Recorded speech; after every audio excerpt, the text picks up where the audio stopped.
What's up, YouTube? It's your boy Kenny Rec, 7/27, July 27th at 9:17 p.m. It's a Tuesday, and it was, boy, let me tell you, so many distractions. If I don't just hit record, forget it. I won't have any videos. But um, it's already been a couple of days, 2 or 3 days, and I'm pumping out a few videos. You see. If I would have did it the way I really wanted to do it, with all the bells and whistles, I would have probably been lucky if I got one video out per week. But like I said, right now, it's about the content. It's about the message, and we'll get into I'll edit videos later on. Right now it's all about just recording and putting out. Recording, putting out. There's no editing to any of my videos whatsoever, other than maybe trim here and there.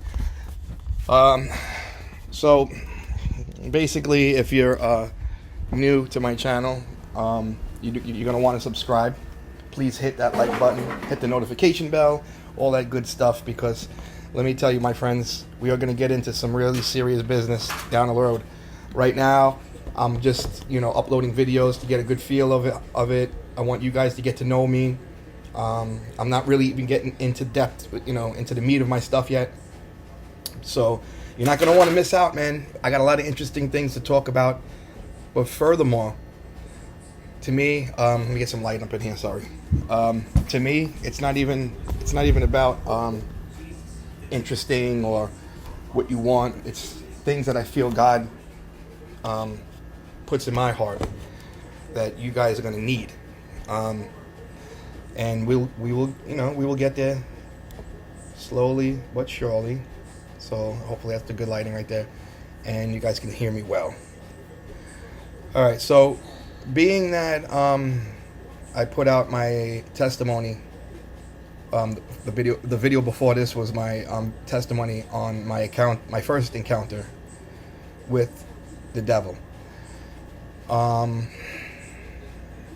say first because I had many, well, not many, 2 to 3 to be exact. So I'm gonna give another testimony on the devil. I know people out there are gonna say I'm crazy. The things that I saw were explainable. You probably were dreaming. You were only 2 years old. How would you know what it was that you were seeing? I mean, all of this stuff. Let me say this. I am 47 years on this planet. Not years old, but I've been on Earth for 47 years.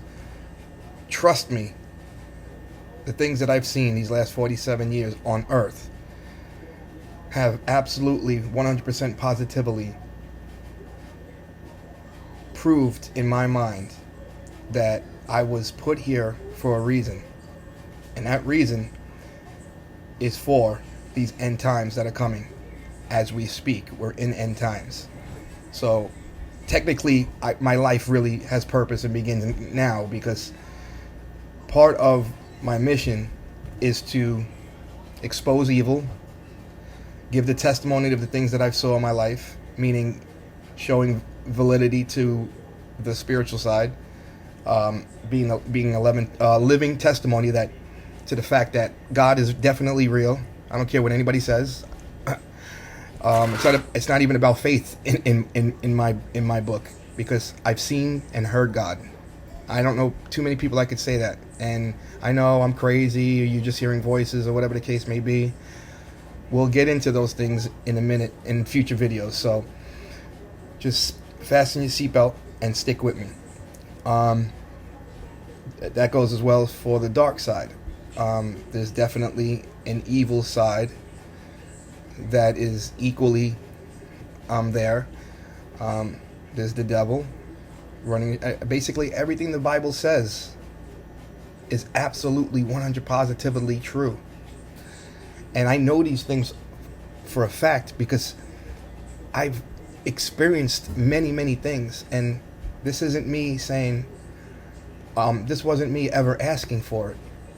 I was put here, and I was drafted by God. Not one, a matter of fact, growing up as a kid, my brother saw all kinds of spiritual things when he was 5 years old, and I was about 9, and he would see spirits and all of these things, and go on and on and on, and I didn't see any of that. I never felt any of it. I thought maybe he was lying because he was young. Nor did I care about that stuff. But I've noticed that life cared, meaning things came to me and came to me and came to me and made sure that it was embedded into my, into my soul, or whatever you want to call, into my knowledge, because these are the things that God wanted me to see, and these are the things that God wanted me to do. I can't tell you how many times growing up things happened to me, and it wasn't that I was being naive or trying to deny anything. Believe me, I believed in all that stuff from day one. But the thing is that I was like everyone else. I want to hang out.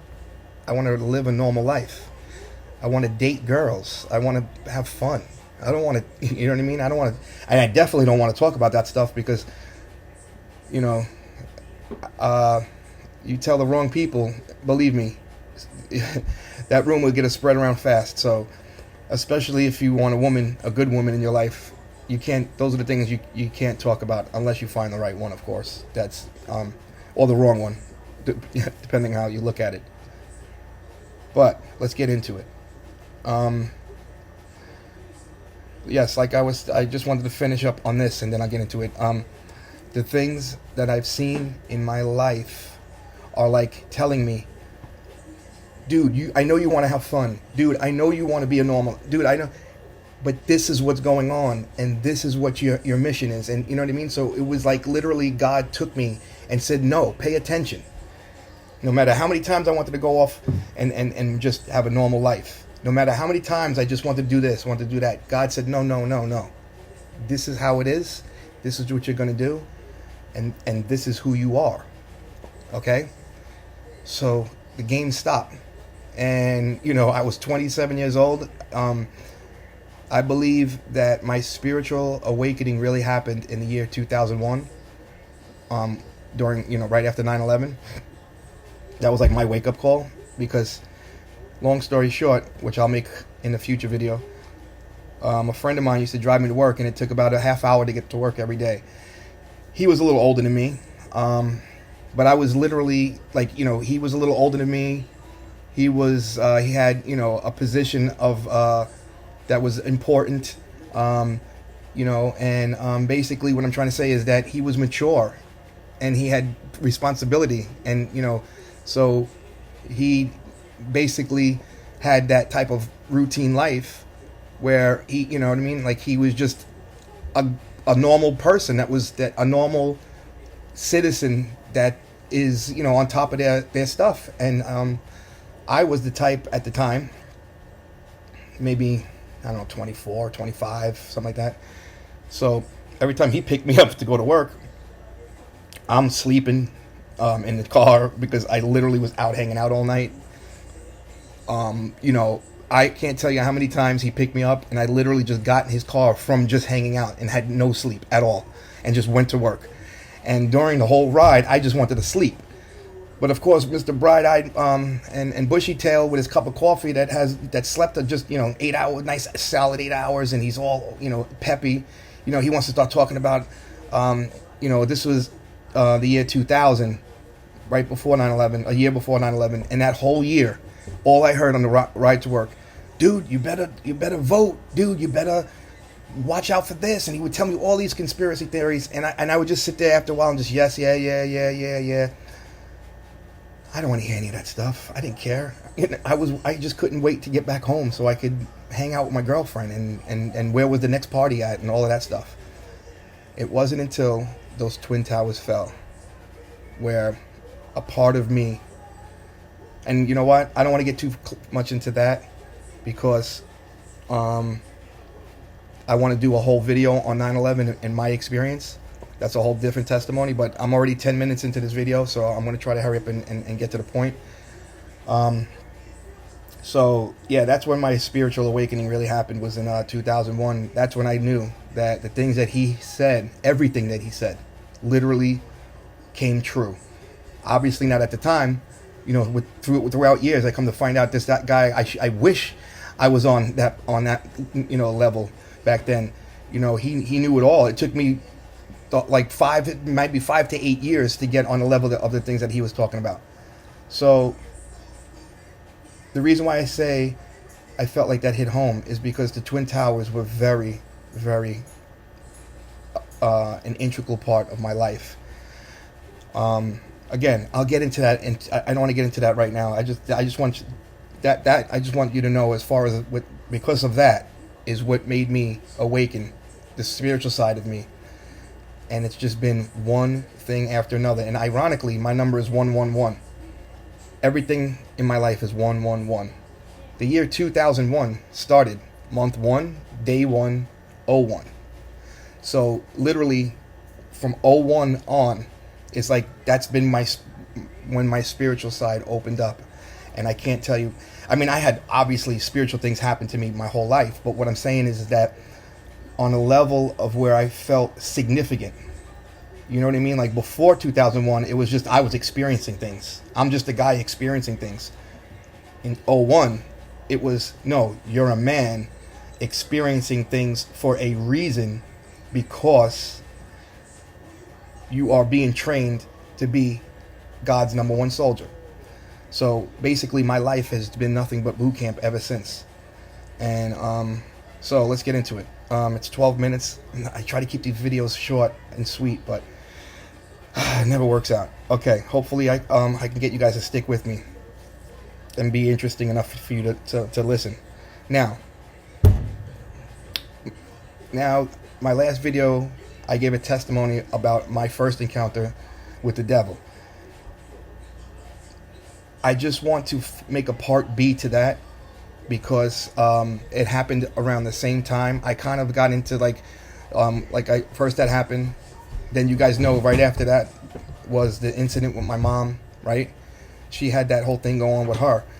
But it's 9:30. But what I didn't say is the fact that not too long after my mom's incident, I would say it could have even been the same week. I don't know. I was so young, but I know this was all like just right close together. All of these things that happened.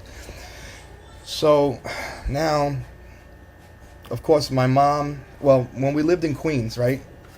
Everybody in my family lived in Queens. Literally is in the same area, right on the same block or whatever. So it was basically my mom's mom, everybody in my family lived literally walking distance in New York City, in Queens. So my grandmother at the time, and you're talking like my grandmother was like a cool grandma. She listens to Hot 97. She listens to rap music to this day. She's still alive. I mean, she literally just stopped working not too long ago. She was a barmaid. I mean, she hung out with 50 Cent. I mean, my grandmother's like the coolest grandma you can ever meet, right? So, the crazy thing is that when we all used to hang out, I'm obviously a toddler. My mom was 16 when she had me, and her mom was young when she had her. I don't know the exact age, but I know my mom was the oldest. So that means obviously her mom was the youngest when she had all her kids. But not only were we all young to begin with, but